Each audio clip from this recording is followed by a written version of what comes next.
What's up? You're listening to The Long Game, and I'm your host, David Lee Kim, co-founder of Omniscient Digital. In this Kitchen Side episode, we give a behind-the-scenes look into our thought process about content and SEO strategy and working with clients.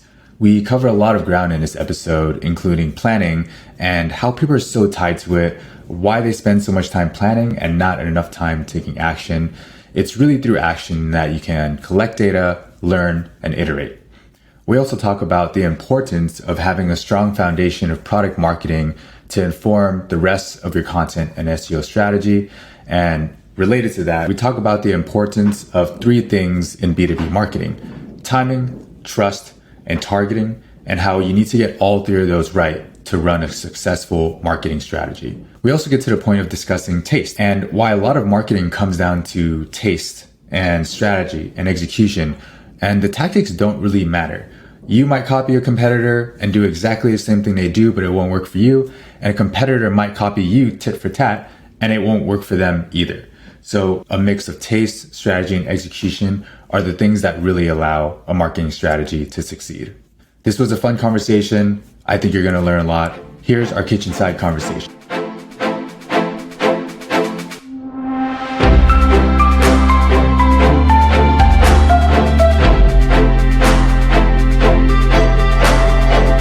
Y'all know I've been traveling in LA and I'm completely out of routine. Like, I'm not having my morning oatmeal or my morning journaling.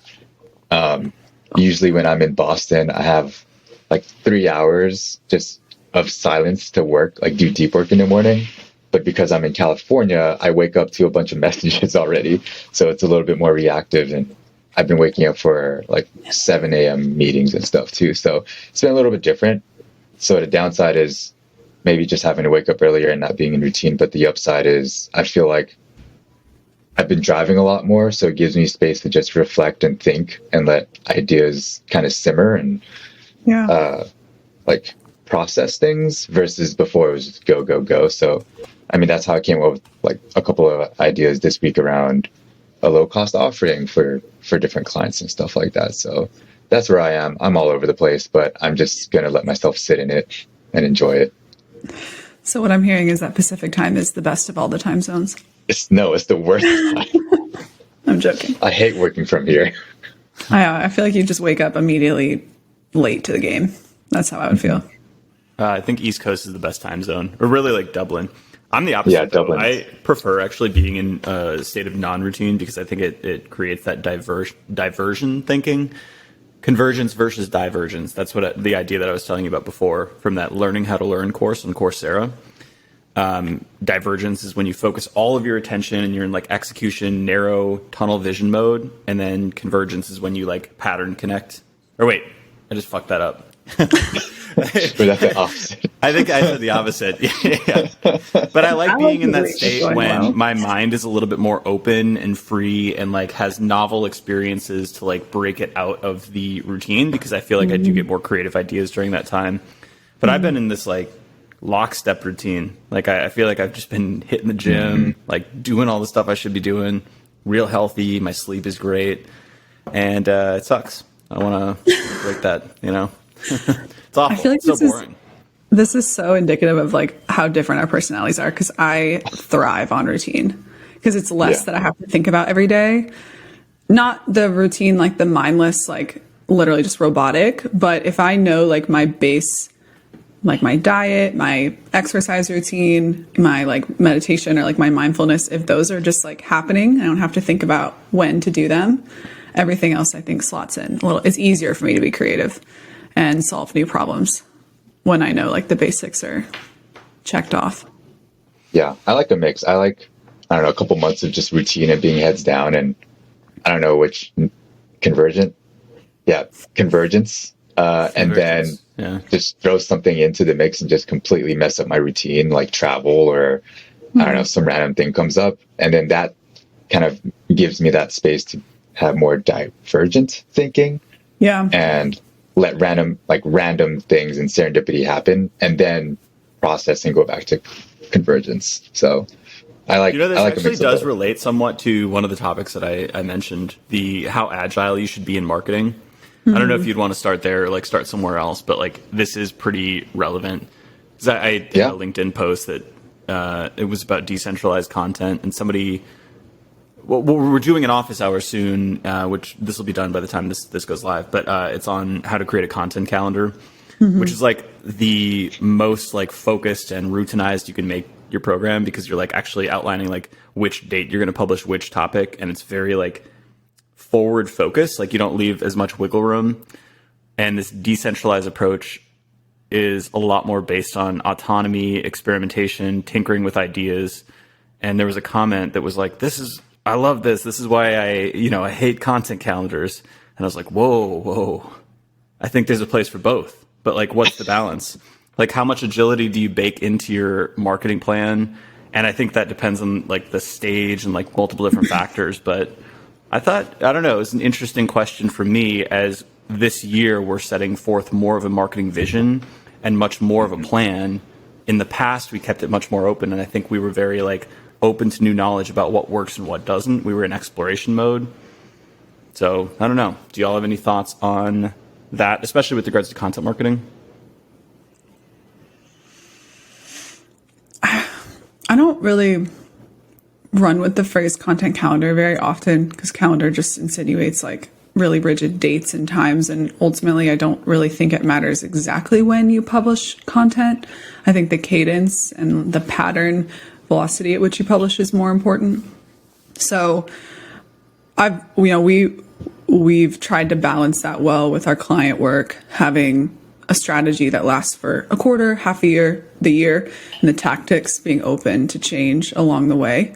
That's why we've implemented more of the rolling strategy approach, and having like quarterly, even monthly check-ins on the tactics leaves room for change with like product strategy, positioning, team, like headcount change, as I'm sure many folks, including our clients, will be facing this year.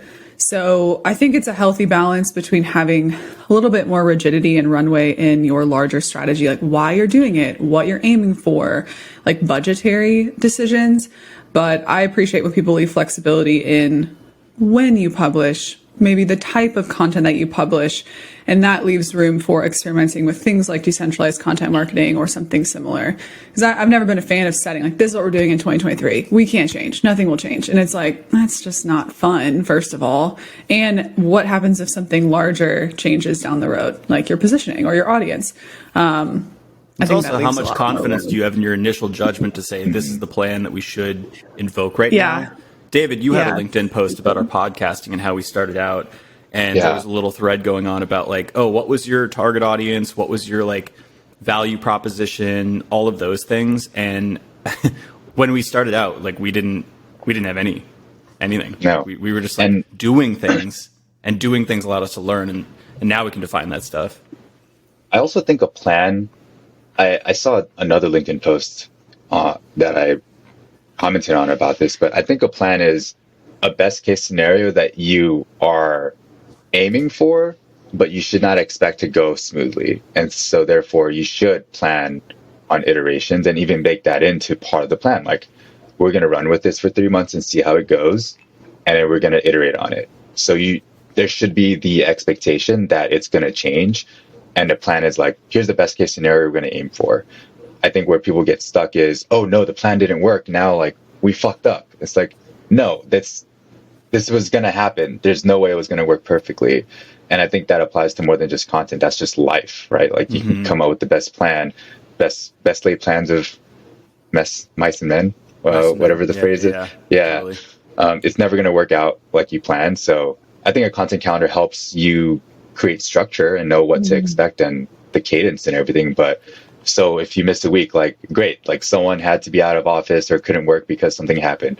Now, like, what's going to happen next? So I think the key thing is baking in the iterations rather than expecting it to go perfectly is the best thing to do. Like, we do that almost weekly for what we're doing. Like, we made a decision a week or two ago, and it's like, okay, didn't play out the way we planned. Let's not beat ourselves up. Let's figure out the next step to fix it.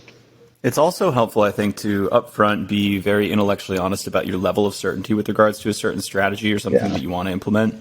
I don't think a lot of people do that. And to set parameters or define known parameters. So you can start with a baseline, like your Bayesian prior, and then as you collect new information, you update that Bayesian prior with new information, which also I think means you need to have like a portfolio or part of your portfolio open to collecting new information, to new experiments. Because if you just do the same thing, you're only going to get data about what you initially thought that idea was going to be, or like what your playbook should be. And in our case, like just imagine the podcast, right? Like we didn't know the podcast was going to work as a channel. We knew that it was going to have certain upsides. Even if it failed, we would still get to talk to smart people and learn from them. At the very least, we were doing essentially market research, and we could create blog posts from that content. Now, as we went along, we learned which formats of podcasts work best, which target audience was resonating with it. We learned that we could derive direct sales from the podcast. And those learnings allowed us to say, let's double down on the podcast.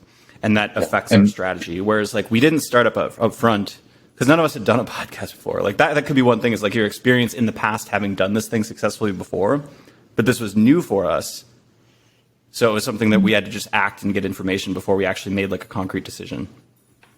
Yeah, I think we could try to bake that approach into our client work too. Like maybe Ali, you can talk about the content strategy document, because we put it together and we write it for the clients, but we also say, this is a living, breathing document. What's here is not set in stone, but it keeps us accountable to what we agreed to and like what the strategy is. And we might change it in 3 months, but then we can actually have a discussion of what we're changing and why. And that might be probably the most valuable part of the exercise, like agreeing explicitly to what the strategy is, and then creating an artifact where we now need to have a discussion of, if this was a strategy we agreed to, why are we changing it? Mm-hmm. Yeah, it's good to as like a single source of truth. And we use the word truth, like maybe in italics, because like you said, you do iterate on it. So it's not this hard and fast, like we have to stick to this for the length of our engagement or the length of our relationship together. But it is good to set in stone, I guess, proverbially, the goals, and then why those goals are the case. I think some of our clients, especially our earlier stage companies, don't always know. Oh, hi, Biscuit. Don't always know how to answer the why. It's been like a top-down decision, or their competitors are doing it. So it's fun. It's a fun exercise as well, because we get to challenge them. And most of our clients appreciate the outside perspective and just the discussion space, especially if it's a content team of one, or just we're working directly with the VP of marketing. And but yeah, it serves as the strategy in that we diagnose the issue and we provide like a guiding policy, and that informs our quarterly tactics, which is our CRR, our content roadmap report. So yeah, the strategy serves as a longer living document, but it's still living and it's open for change when we do reassess quarterly, and we present the next quarter's worth of tactics. So it's been a good artifact to implement, because we didn't really have a place before where we could say, here's what we're doing and then why.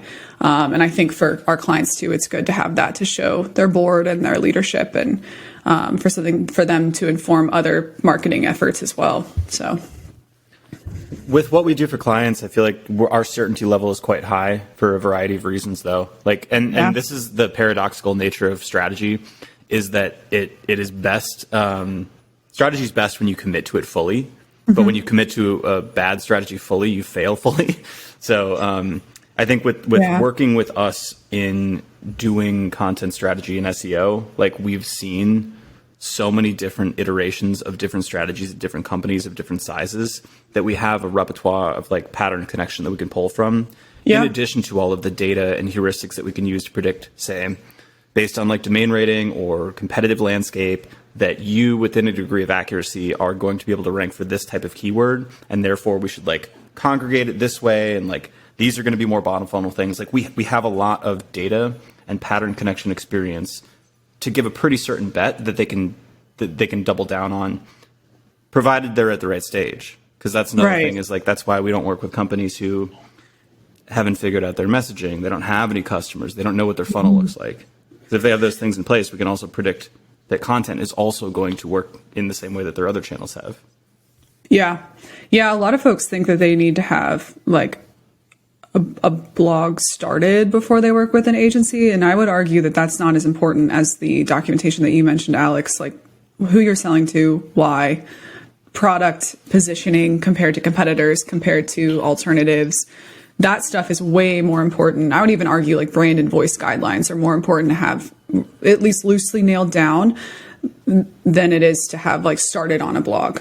You know, like we started with Jasper and they didn't have any content, but they knew they had a strong grip on their product and their positioning and their audience. And that was enough for us to take off, and we ramped up very quickly. We have another one that I'm talking to right now that doesn't have a blog, and they have only done like 99% paid acquisition, and they're at $50 million revenue, roughly. Zero blog, zero content. They know exactly who they are. They know their brand vision, their messaging. They've got their funnel set. And I'm like, this is the perfect case for that. To me is like, this is like so when you perfect. go, that to me is like right after the Zamboni runs on the ice, and it's like perfect, like really clean. You have like Yes. this full playground to like work with from like a content perspective, because there's nothing you have to fix. Yeah. You just get to go in and write, and that's like perfect to me. It's like, so, this is just going to be growth. right. Yeah. gonna be I love sweet. the sound of that. Yeah, it's interesting how, I'll be honest, earlier on in my career, I was like, what the hell does a product marketer do? But now I feel like it's the golden age of product marketing. Like, Yeah. I mean, from my experience, I won't name names, but it felt like product marketers were, I don't know if it's the right word, minimized to project managers. Like they were herding all the cats and like doing all these launches. Making slide But I didn't get to see a product marketer properly execute on positioning and messaging and like the research that goes into that. And maybe I just didn't see that happening, but it was happening in the background. But it's come up more and more frequently where if a company doesn't know their positioning or why they're different, or if they don't have anything interesting to say or new to say, we kind of tell them like, you have nothing to work with. You're not going to be a good fit for us. We can't help you until you figure out what you're trying to say. And as I get on sales calls, I realize that a lot of companies are building a great product, but they don't know who they're selling to. They're trying to sell it to too many people. They don't know what differentiates them from the market. And I'm like, this is so tough because you have a great product, but I don't know how to help you right now. Because like you need to find product market fit, and you just need to have a hypothesis on who you're going to focus on in the short term, or at least the next 1 or 2 years, run with it, and then see if it's a fit until we can help you with content and SEO. Otherwise, it's just going to be like spraying and praying. I think it's just because like that stuff can change. The only thing I struggle with is like when do you explore and when do you exploit what you have? And I think most of the time, like if you have something that's working, the answer is to continue to exploit it and just don't even like bother exploring too much. Maybe like have like 5 to 10% of your basket open for like exploratory activities, but most of the time it's a distraction. But before you know what that is, it should be almost all exploration. It should be very little of you, unless you have a deep experience in a specific area and you're replicating that playbook in a very similar context. I think you should start with a level of humility that says, don't really know what's going to work best. Let's have a lot of at-bats, a lot of shots on goal, a lot of diverse tactics that we could use, and let's see what sticks. And let's see what the biggest impact activities are. And then once you kind of hit on something, it's time to focus. It's time to exploit. This is a bandit algorithm in machine learning, if anybody's curious. I think something that's come up in my conversations a lot is like the one-person content team, Allie. Yeah. How do they figure out where to focus? How do they get executives to focus when the execs are telling them to do all these other things that don't make any sense, but like they have deep conviction and they have to like kind of keep fighting the fight? Like, how do you manage all of that? Yeah, I was a content team of one. It was not very fun, but that was more indicative of poor leadership. But yeah, with like the economy the way that it is, paired with just the way that startups tend to staff early, they just do one person. It's funny that Tracy, just her newsletter this week was about that. And I was like, this is so funny, because I was just talking about this with my ghostwriter. And then we've gotten some questions from clients as well. But the way that Tracy broke it down, and which I agree with as well, is starting with case studies. And that just gets you as close to the customer as possible, which I think is a good muscle to build as a content person who's typically not incredibly customer facing. Usually those conversations are reserved for sales or CS. So if you can't get with your customers, I would say get with those teams on the reg. What else she broke down, and I'm just giving her credit because this is her hierarchy, is to then use the case studies and the customer interviews to highlight what's working with the product and what's not, or how people use the product and what they wish the product did. And then mapping those through keywords to emphasize search as a distribution channel. But something that she didn't mention that I want to touch on is having regular cadence with leadership as well. Starting with those really potent conversations, CEO ideally, if not VP marketing, maybe COO, someone else that's close to the whole reason why the company exists, kind of the story, the narrative that you were talking about, David, like what do you have to say? What differentiates you, especially if it's a very basic product, like another CRM, another data processing software. Like that's awesome. The product's probably awesome, but in a competitive landscape, it's like, what else can we say on the matter? And how do we stand out? And I know you put on the list of topics today, the thought leadership program, but if you're a content team of one, get as close to the customer and as close to your leadership as possible and record the conversations, not to publish, but to just have all of these quotes and all this information. And then you can pull out keywords, you can repurpose, distribute, gate, all of those actions. But if you don't know the basic customer value prop, and then what their opinion on the product is, and then as well as the leadership input, I don't think there's much else to work with. You can't really start with Ahrefs, I guess is my point. Isn't that that sounds like a lot of product marketing overlap? Like all of it get close to the customer and like the case studies and like that doesn't sound like content. Well, I guess it depends on who else you have on your team. So if you have a product marketer like counterpart, I would say head of marketing or like a strategist. Right. So this is all assuming that every team is a team of one and that these individuals don't have a lot of extra bandwidth to then collaborate or work together. So if the product marketer is focused on the positioning documentation or figuring out like product market fit, I wouldn't expect if I was a one person content team to then them give me their time and their customer insights. Like I would want to go straight to the customer. I'd want to have those first person conversations to one, learn as much as I can from, the horse's mouth or whatever the saying is. And two, to turn those into case studies, because then I could support sales and CS along the way. And I would just download a ton of information right from the customer. But yeah, if it's a larger team and maybe there's there's more people talking to the customer, so you don't want to be just like another person reaching out to them, then I would say build the bridge with product marketing or sales and CS. Yeah, I think where you started, Allie, was more like a marketing team of one, and they need to figure out where to focus on. And I imagine with startups, that's happening like all the time. Yeah. Yeah, because my first thought was like, I've been a content marketing team of one, but like I would focus on leveraging myself. Like I would assume that if they're hiring a content marketing function, they've already established some of the things that you had talked about. Well, you'd think that, but I don't think that goes for everything. In most cases, you should wait to hire a content marketer, in-house content marketer, after you've established a lot of the foundational marketing, like which markets you're going for, what your ICP is, all of that stuff. But I would immediately think I have to be scrappy and I have to like leverage myself or like tools or automation or different functions in order to like create like a multiplier effect. Because that's going to be my biggest struggle competitively is other teams are probably better funded and have like 12 writers that they can lean on, and it's just me going against them.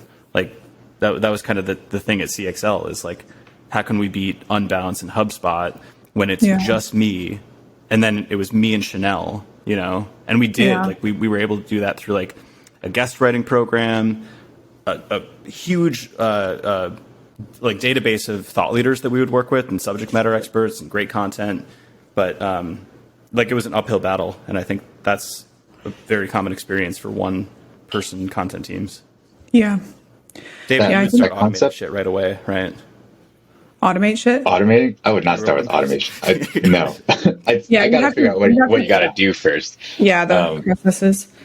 But what I'm finding, like this idea of the foundation has come up a lot in my conversations recently, where I'll get on a sales call, and the person's like, they don't have the foundation built out. So I explain to them, hey, we're going to need to understand what your brand point of view is, product differentiation, messaging, who your ICP is and everything. But the only thing they're asking about is, well, when can we start seeing an ROI? And I'm like, dude, you don't even know how to talk about your product or company yet. Like, say you're going to start running ads tomorrow. You can throw $1 million at it. What are your ads going to say? And they don't have an answer. And so if I feel like, and maybe this just requires me stepping back and educating the person I'm speaking to a little bit, but I'm noticing a lot, maybe it's due to economy and all that, but people are jumping straight to what's the ROI before they have the foundation built that will allow them to do the right things to get the ROI. And I can see why they would want to rush that process, but it's also like, let's make sure you're spending money on the right thing versus just going in and blindly doing things. Yeah, there's nothing more painful than investing in a channel and having to go back and like rehash all of that foundational information and then rendering probably a lot of that effort in the channel useless. I don't know. I kind of disagree. I think that if you look at it and reframe it as learning, such like experiments, like you wouldn't say, oh, I'm so bummed that I wasted all of the time and effort to run 10 experiments just to have the 11th one win. All of those 10 before that were wasted time and effort. No, all of those led to that 11th win. So I think instead of like hypothesizing like some of this stuff up front, you can get early traction and feedback via messaging, via quick response, like LinkedIn, Twitter, and all of that stuff. And I don't think you necessarily have to have the foundations built in place before that. Right. I'm talking like investing in a content program and targeting the wrong audience with like just shy of the wrong type of messaging, and then realizing that like the foundations were wrong. So yeah, I mean, like I think there's better channels for the experimentation. Like you said, social, email, maybe a little bit of paid content. I don't know. Do you think content in the way that we do it is a good, healthy experiment channel, or would you encourage folks to wait until they have that foundational information to then invest in, I guess, the long game? It depends what foundational artifacts that you're including here.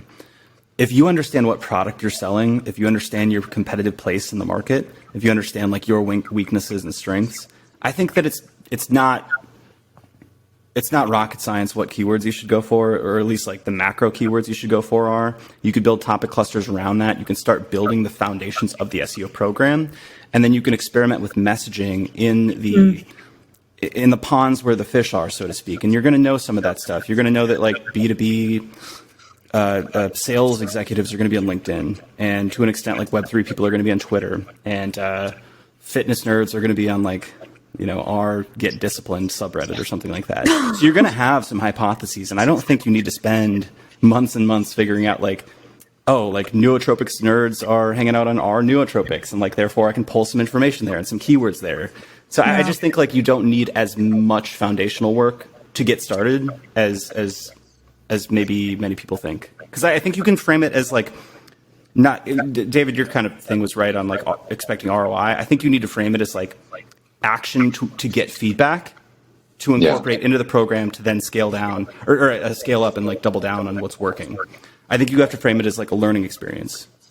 But you can learn more often in the real world in producing stuff than you can in the boardroom or like via research tools. Yeah, I think it's more of that's a good point, where instead of like, hey, we're going to get to the ROI first, let's start getting a bunch of stuff like rapid iteration cycles. So not blog posts, not link building, but all the stuff that you're talking about right now. Let's get on LinkedIn. Let's get on Twitter. Where are you getting engagement from the right people? And then figure out what messaging works before we go scale up this content program. Yeah, I do think it is fucking crazy when people take like a high search volume keyword when they're first starting out their content program, or like 20 of those, like what is content marketing? And they'll produce like skyscraper technique content, which is such a dumb idea. That's what I'm talking like these about. 10,000 word pieces, and they'll build 100 links to it. They probably won't even rank page one, and they've already spent $100,000 on content. And then God forbid they rank on page one and they're bringing in no leads. That's not a good program. I agree with that. Yeah. That's what I was talking about. I was like, why am I not getting qualified leads from this generic blog post? It's like, well, because you're writing not bad informed content. with It anything. doesn't matter. Yeah. The interesting thing is, I had a conversation yesterday with someone who I admire a lot, who's working for someone else that I admire a lot, who's like a leader in the growth space. I'll leave it at that. And they were saying we need to go after these high volume search keywords. And I was like, oh my God, even someone at that caliber of growth, maybe like they haven't worked on marketing directly in a while because they're like the CEO, but even they're thinking that those tactics are still working. And so I think a lot of what we're talking about, I don't think it's groundbreaking, but it's kind of the next phase of SEO and content where it's getting a lot more nuanced and we're not just going after traffic. I used to think that that was obvious, but after all these conversations, I now realize that it's not the most obvious thing. And maybe I'm just in an echo chamber of people who are saying the same things, but we kind of need to keep talking about that and getting people to focus on the right things. Yeah. I think people just really don't, and this is totally fair. If you're not working in SEO and content all the time, you underestimate the amount of effort and money it takes to rank for some of these highly competitive keywords as well. And you don't understand where they lie in the value chain of content. So it's like you do probably, eventually want to own those high traffic keywords because they're almost like brand traffic at that point. Allie, I think you've called them billboards or billboard keywords before. Yeah. 100% valuable. But if you're raising your seed round and you buy a bunch of billboards, like your investors are going to ask for their money back. Yeah. Yeah. It's like a billboard on 65, one of the biggest highways in America. That when we drive back and forth from Louisville to Chicago, it's like some of the billboards are like, what the hell are they even talking about? But yeah, HubSpot should have billboards. Right. Salesforce should have billboards. Yes. Your startup shouldn't. But the thing that I think people forget with those high volume keywords is it's a lot of maintenance. Like those SERPs are incredibly like they move a lot, they change a lot. Like the intent doesn't necessarily change, but to compete actively to keep your post on page one, you have to refresh that every 3 to 6 months, or at least keep an eye on it. And that's effort. One of our clients or potential clients referred to it as kind of like a garden. Like a lot of folks just like plant shit and leave it, and they don't really like tend to it or refresh it or prune it, combine it, all that stuff. And that's the thing with these high volume keywords is like, yeah, you wrote this amazing skyscraper post. Like you better be ready to go back to that every 3 to 6 months and just like touch it up, keep it alive. So it's not just a one-time effort. I will say the expected value on that is probably still incredibly positive because it doesn't really take that much time and effort to update a post if it had already been ranking. And usually these incredibly high volume keywords are great passive link magnets. So the value you're getting from maintaining that 1, 2, or 3 position is super high, even if it's not driving leads. And to do a quarterly update, I think it's not that big of a deal. It's not, but teams of one, I don't think they think about the maintenance aspect of content, which is teams of one don't have the budget and probably domain rating to go after those anyway. Well, yeah. Just as a heuristic. It's a whole other type of like program and process though to set up routine maintenance as it is just to hire out freelancers for production.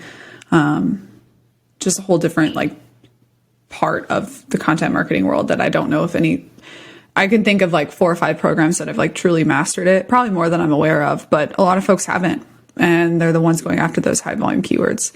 So I'm gonna use that billboard metaphor to take us to the next section. I think I heard this, whether it's true or not, I'm just gonna use it anyway. Like, let's say you put a billboard on 65, and Allie, you don't get what it's selling, but to that 1 in 100,000 people who drive by and they're like, oh yeah, I get it, and they get it, like they call the number or whatever. I think that's like the timing and going after the target market is what matters. And so I've been thinking a lot about this concept of marketing and how people are like, oh yeah, how do you push a top of funnel visitor to a middle of the funnel? And I'm like, that doesn't make sense. You think that a college student searching for this article is going to all of a sudden decide that they want to use your product because you're pointing them to the CTA. And so a lot of marketing is all about timing and trust and like speaking to the right person. And Alex, I think you've been thinking more about this, but you talking about it has made me think more about it. Like, oh yeah, we shouldn't just be trying to grow a large audience. We got to grow the right audience that are eventually going to be in market that want to work with us. So how should like companies be thinking about that? Yeah. Well, we had been, this goes back to the agile marketing, you know, I'm like, it's finally time for us to come up with a marketing vision and plan, which you guys know I love planning. But I had to ask myself, that's a joke. He doesn't. I'm like, let's do, like, so people come up with a plan and I'm like, what are we doing today? Like, what are we doing right now? It's just so immediate to me. No, but like when I do engage in planning, like I try to go down to the foundational first principle level. So instead of like layering on all the assumptions that we've built up over the years, such as like YouTube or like podcasts or good or bad, or like this is our target market or whatever, like assumptions we've built up, like I went down to the root level and asked, how do you market a marketing agency? Like what works? Why do people buy marketing agencies? When? Who buys a marketing agency? Like who? All of these super foundational, stupid questions, I just like went down to the ground level and tried to answer those things. And like I came up with the 3 T's that matter, and it's timing, trust, and targeting. And I think this relates to other forms of marketing, not just like a digital agency, but I think it's particularly important for brands or products that are like high price point or a high consideration purchase. Yeah, especially like the timing factor. B2B enterprise software for sure. Yeah, totally. And the targeting is important. It's obviously you want to like produce messages that resonate with the person that you eventually want to sell to, but it's also like you don't want to dilute your resources because you only have a finite amount of time and people and just efforts you can engage in. So I think you want to spend most of that going for the center of the bullseye and then start to move out from there. And there's other audiences that could be relevant, but I think it's more of a focus thing. So the targeting I look at is like, who do you want to reach? What are the messages that resonate with them? What channels do they engage in? And I think this is all done at the strategic level and it forms guardrails. So this it's sort of parameters that encase your marketing, and it says, you've got all these channels and all these options and all these things you could say. What are we not going to do? So therefore we can focus on this thing that we are going to do, which for us, like we've talked about this with channels, Twitter might work well, YouTube might work well, TikTok could work well. We know that LinkedIn works well, and we know that people we want to reach are on there, so we just focus entirely on that to the exclusion of the other things. And then we start to think like, who is our ICP? And we have, I don't want to go into our ICP details specifically because I don't particularly remember every detail right now. It's documented. You don't need to remember it. We do research. We do the podcast. We get people from our ICP on our podcast. And all of that informs us what their pain points are. So we build a marketing machine that touches on those pain points. And then timing and trust. Trust, I think, is really easy. Like if you're selling something that costs $10,000, you have to build up a level of trust, especially for services, that is perceived to be higher worth than the $10,000 costs. If somebody doesn't trust you or trust that the product is that valuable, or they don't trust that they're going to get a return on that, they're not going to buy, right? Even if like somebody sells it for cheaper, like it's not necessarily like a direct rational thing. It's like how much trust have you built up over time? Content's got to be good quality. Like there's various ways to build trust. A lot of it's consistency. And then the timing, I think this is the one thing that I got. This is the most important thing, or the most underrated thing. A lot of advertising people understand this because you look at reach and frequency. So who are you reaching and how many times? Because it's not the first time. It's sometimes not the second time. Sometimes it's the 6th time. It's when that person it finally clicks for them, like you were talking about the billboard, and they say, I really do need a new Quip toothbrush. Maybe, I don't know, whatever's going on in their life. Like maybe their girlfriend's like, why the fuck do you still use an outdated toothbrush like that? Why don't you have an electric toothbrush? And you're like, oh yeah, and then you see that Quip ad and you're like, okay, number 6, that was it. So with marketing, with selling a marketing agency, like you can't sell this type of a contract or this type of a deal to somebody who's not in the business, who's not investing in content. We can't convince them that content is a channel worth investing in. We might be able to convince them that they could use an agency versus hiring somebody in-house, and we can definitely convince them to hire us over the competition. But we have to reach them at the exact point when they are in that hiring, that buying stage.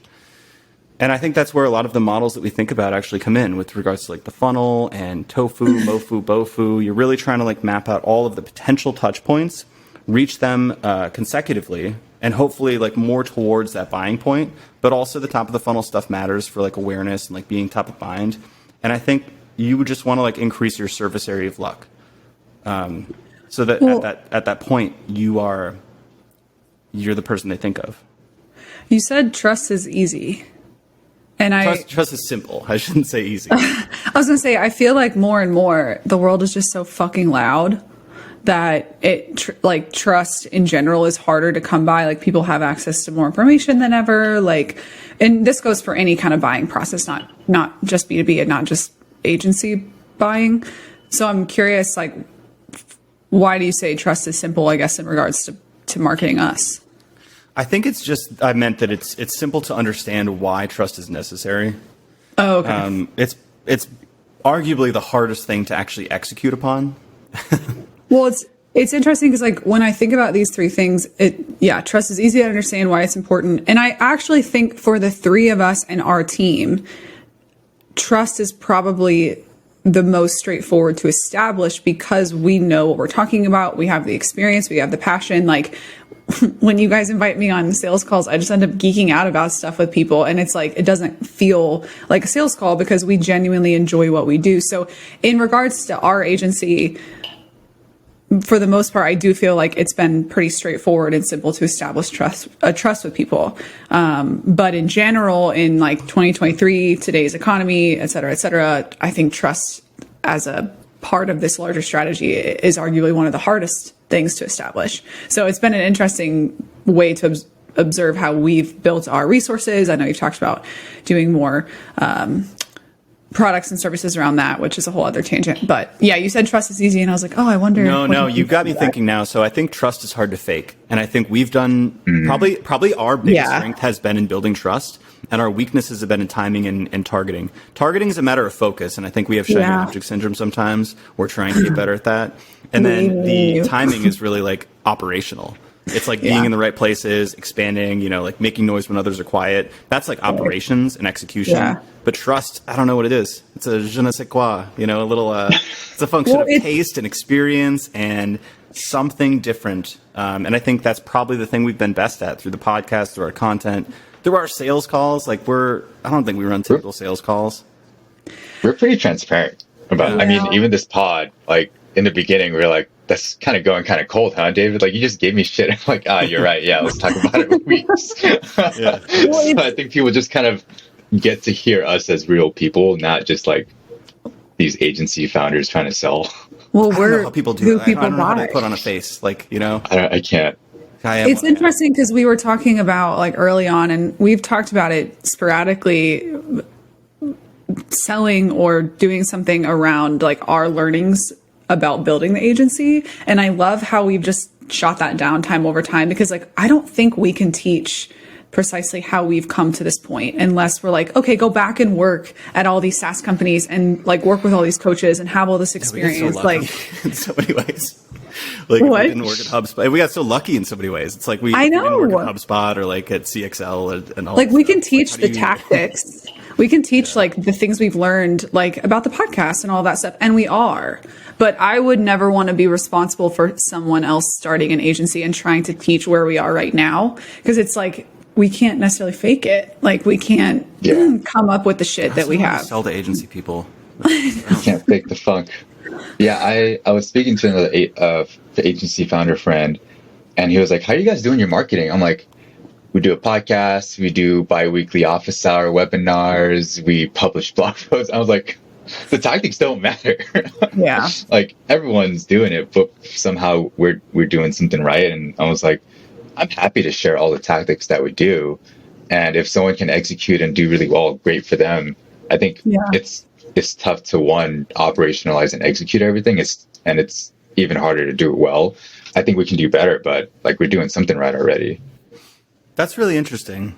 I think a lot of people are I think it's called cargo cult phenomenon, where you kind of look at like the surface level of what somebody else is doing, and you assume like you understand the whole of it. But it's like you can look at somebody doing a series of webinars and think, oh, that's working for them, and then try to do the same thing. And there's this ingredient that you didn't see was there, and it could be like the host charisma or like the experience or like how they're promoting it or something like that. Like you could copy all of the stuff that we're doing and it wouldn't have the same results. They might be better results. I don't know. There's so much like execute us, I guess. There's so much knowledge and experience that lives in our subconscious that, I mean, it's part of the reason why, besides taking notes right here, like we haven't really prepared for today, and we're able to just banter and riff on stuff because it's like built into our DNA. That's not the right word, but it's just like part of us now, and you can't really teach that. In a way, we're just actually living through the experience of not copying. Like the advice that I often give people is don't just copy your competitors. It assumes what they're doing is right, which is probably not. And if it is working for them, it's probably not going to work for you. Yep. I think we're seeing it happen, but we're on the side of people copying us.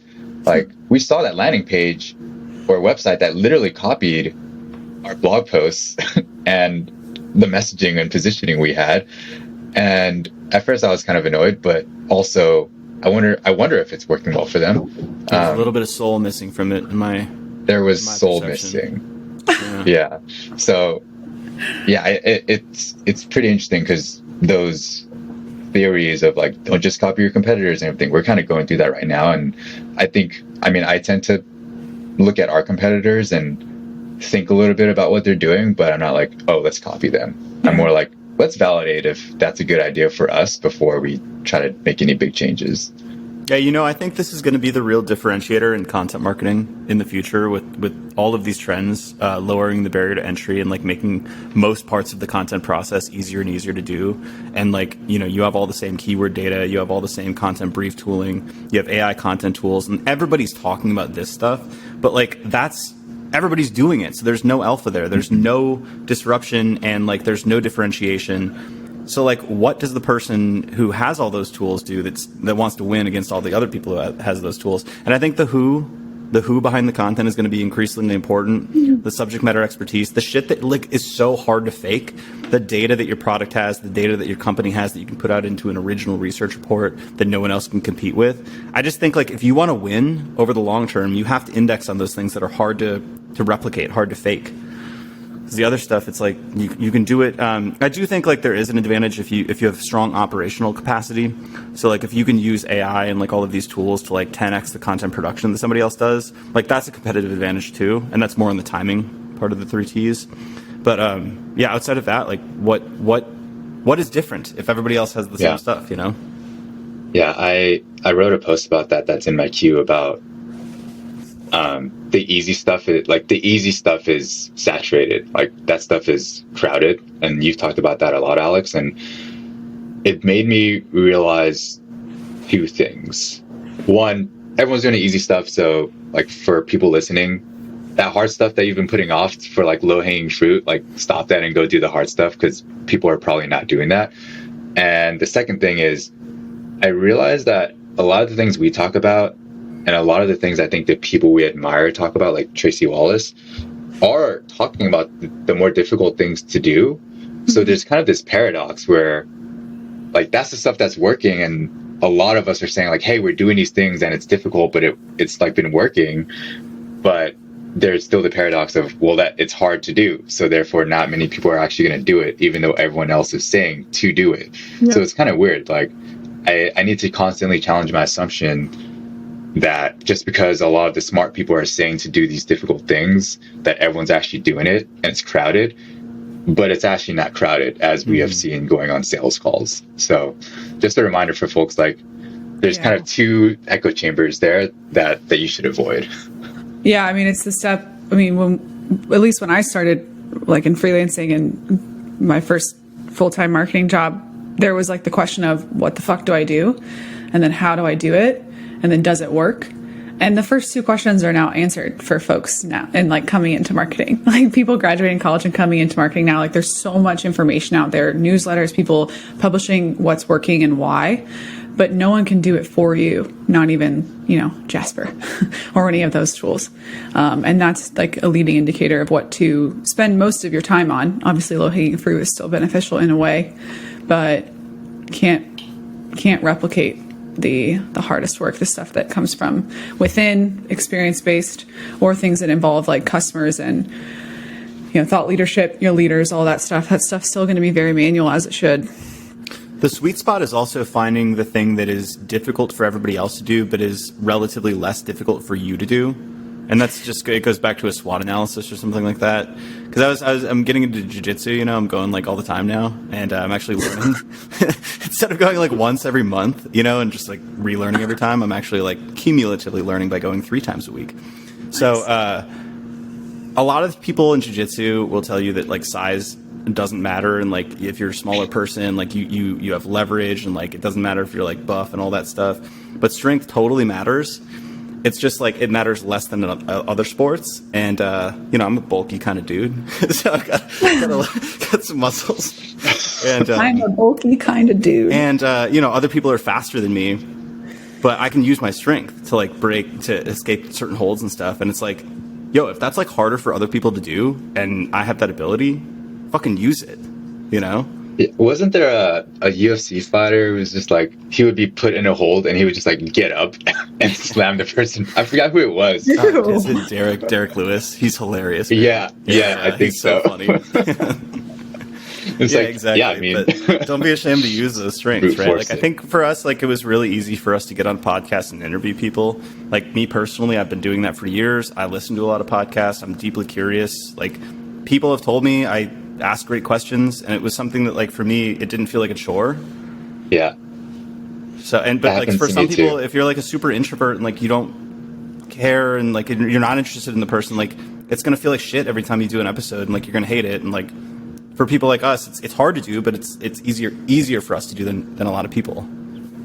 Yeah, when you say that, it makes me think about the podcast interviews I've done, where after the interview, I've been told multiple times, hey, you asked really good questions. I haven't been asked that before. And to me, I'm just like, I just followed my curiosity. You lived a very interesting life. Like, when I do research on some of our guests, other podcast interviewers will just ask questions, and just there's that nugget that I'm like, oh, please ask about that. And he just brushed over it. I'm like, dude, this guy left his entire life in India to move to the States to go to Harvard Business School. Why didn't you ask about what it was like to immigrate here with his family? Isn't that an obvious thing to ask about? Why are you asking about Harvard Business School? Yeah. So I agree. That's something that I don't know if you'd want to change like to this topic, because we're almost at time, but like I was thinking about taste the other day, and how taste is also a defining factor for success. Because I've been doing more editorial, and it's been a long time. Like, I've just been trying to like publish and do action, and I've been going back on my personal website and just like cutting stuff out and just thinking like, oh, this doesn't sound right, or like this doesn't read the correct way, and I'm like, I'm invoking some sense of taste, and I think that seems like something it's hard to train. It seems like something that you kind of have to deeply care about what you're doing, and I think it reads through to the audience in this way that they often can't detect or can't articulate. But like if I'm listening to a podcast where I think the person doesn't really give a shit, like I can listen, I can hear that, I can read it when somebody sends me in like a guest post. If they don't actually care about the topic, I can see it, but I couldn't tell you how I see it. And that's, I think, something that I call taste. Let's save that for the next one, because I wanted to get into a deeper conversation about generative AI. But all the talk that I've been seeing is about like, it's okay, it's safe to use, which is good. I think that's what should be said. But I don't think anyone's really talking about like, okay, so what do we do about, like, what's the alpha? What are the skills that content marketers should be developing? Like, sure, AI prompting is the obvious thing, but what's like the second order level of skills that they should be focused on?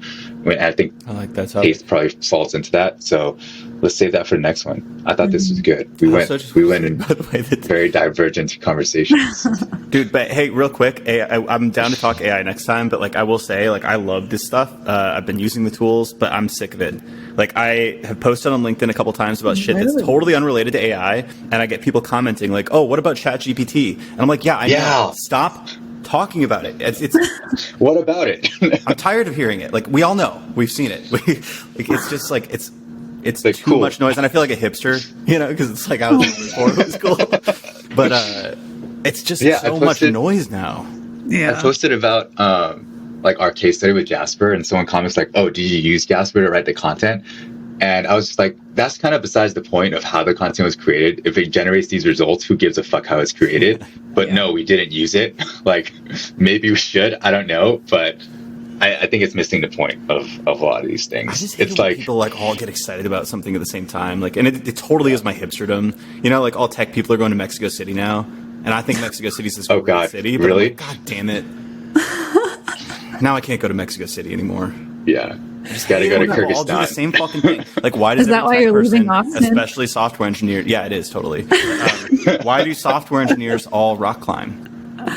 They all just happen to like the same hobby. It's annoying. Everybody should read the book Wanting. Yes. Well, I'm not going to read it if everyone else is reading it. That's brilliant. That was really good. That was great. Well done. Thank you. Touche. Toupee. All right, let's wrap this up. Good talk. Good talk.